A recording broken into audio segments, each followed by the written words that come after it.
and welcome to ShanghaiEye. I'm Chen Xuan. Hi, I'm Timothy Prof. Most people agree that the green energy transition is important, but in so many countries it's run into trouble. It was a major topic under discussion at the recent World Economic Forum meeting in Tianjin, and on the sidelines of that event I spoke to Professor Elizabeth Thurbon, Director of the Green Energy Statecraft project at the University of New South Wales, to find out how the world turns that trend around. Professor Thurbon, thanks so much for joining us. Welcome to the World Economic Forum in Tianjin. Thank you. In a world where there's so much happening all the time, it feels like there's a once-in-a-lifetime event every week. How are we focusing on the energy transition? It feels as though the whole issue seems to have lost a bit of momentum. Is that accurate?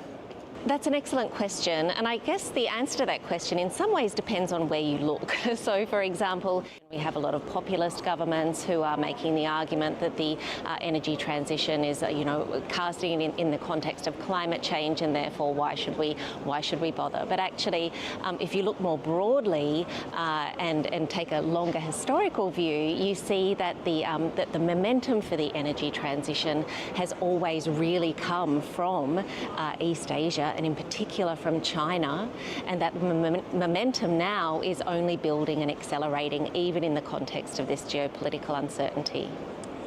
One of your fellow panellists this morning mentioned that he thought that the world was talking too much and not getting anything done on climate change and on the energy transition. Do you think that's a fair comment? Well, again, I guess it really depends on where you look, doesn't it? Certainly that's not the case in China. China has built the world's largest renewable energy system.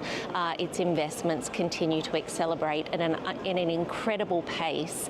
And one of the outcomes of that is that we have incredibly rapid decline in the costs of renewable energies. This is exactly what we need. We need enormous capacity. The question is, how can the world absorb that capacity in a way that is going to expedite the transition, but also deliver equitable outcomes. You also mentioned the various purposes of the energy transition, and one thing I found quite interesting was you said there has been possibly too much focus on climate change as a reason for getting this energy transition done. Can you expand a little bit more on what you mean by that? Yes, and so the point is certainly not to say that climate change isn't a problem. Of course, it's the problem. It's the existential problem facing the globe. But the issue is that particularly in the West, in my country, Australia, and certainly in many other countries, climate change has been almost the primary lens through which we've viewed the energy transition and prosecuted a case for the transition.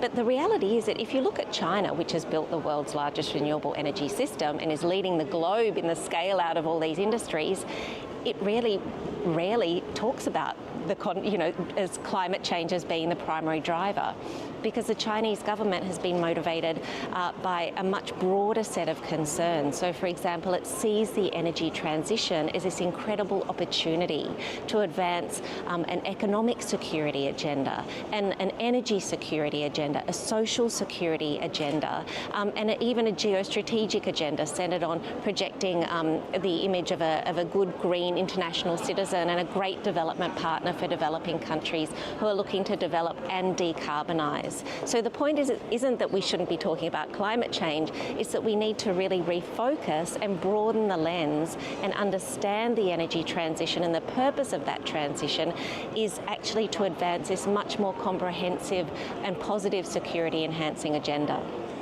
And I guess that sort of picks up on my next question. I was going to ask you about another term that you used in the panel, which was green energy statecraft. I guess that's what you're talking about there? It's exactly what I'm talking about, and that's what we're working on at the Green Energy Statecraft project. So Green Energy Statecraft really describes this approach to the energy transition. It's understanding the transition as an opportunity to advance a comprehensive security enhancing agenda, to boost energy security, to boost economic security, to boost environmental security, social security and geostrategic security. And so we ask, what kind of governance approach is up to that task. And that's much more than kind of green industry policy. We hear a lot about, oh, green industry policy, but that doesn't quite capture the level of ambition required and the level of coordinated and strategic governance that's required as well. And also the way in which the energy transition can catalyse wonderful new collaborative opportunities between countries that can collectively decarbonise. Professor Thurbon, thank you so much for your time. Thank you so much.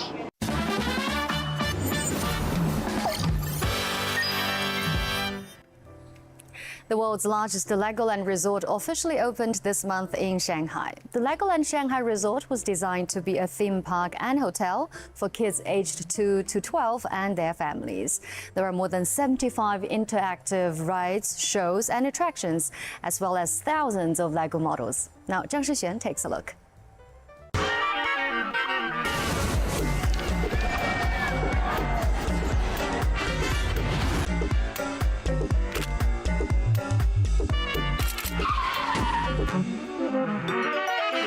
A land built with more than 85 million Lego bricks.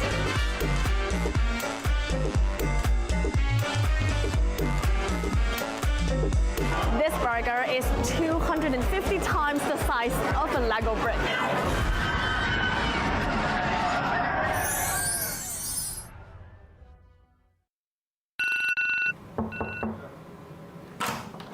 Hey, come on in. Welcome to the room of the Lego world. This is the bathroom.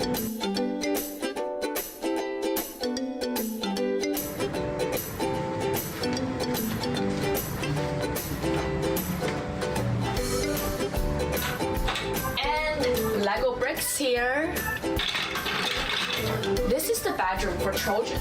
You can see. 1, 2, and 3 beds.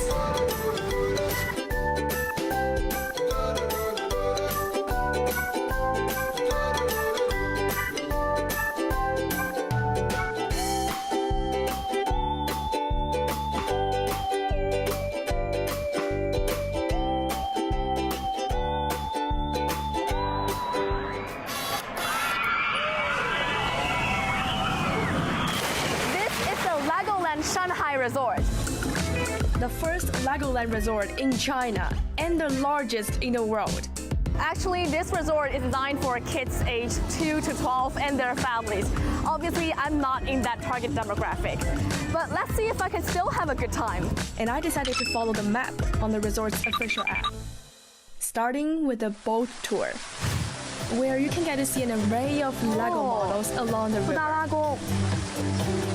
So you can see the pond there. What I think I like the most are the models featuring China's iconic architecture, Shanghai skyline, and Shanghai's renowned Fengjing ancient time. And after that, you get to see some more entertainment options.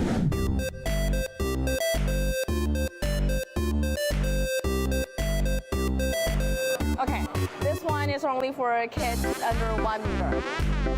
While some of them are only available for little kids, some others can also carry adults.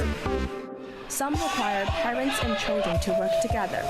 If you are a fan of the Monkey Kid, you must come here, the first and only Legoland in the world that has a themed area dedicated to its own take on the iconic character, Monkey Kid.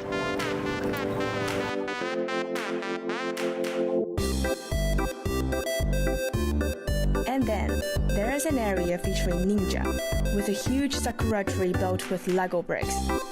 All the way along the street, you can run into different Lego-built characters. Hopefully, you can run into some you know and love. If you want to take that roller coaster in a Legoland, you can only do it in Shanghai now, because this is the first Legoland in the world that boasts this long roller coaster. And of course, it's hard to miss the park's Lego store. The biggest Legoland store in Asia, where you can find furry toys and shirts, all showing up for the first time in China. From kids to adults, Lego fans are having a blast. I especially love the hotel design, and it's very colorful. The food tastes also very good, especially the desserts. They have Chinese elements in it, like Sun Wukong. Since I was 2, so I'm a really big fan of Lego, and I like the Lego Ninja. One time when I was little, I was in Japan, the Japan Lego Resort. Shanghai has more Chinese elements. When you come to the resort, don't forget to pick the food from the variety of options.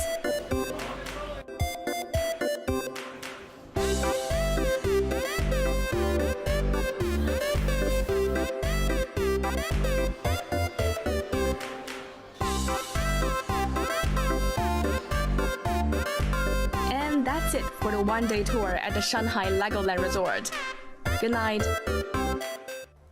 Well, if you have any questions for us, you can find us on the socials. We'd love to hear from you, and you can find all our content online and join us here, of course, on Dragon TV, Monday to Friday. Thanks so much for watching, and see you next time. Bye-bye.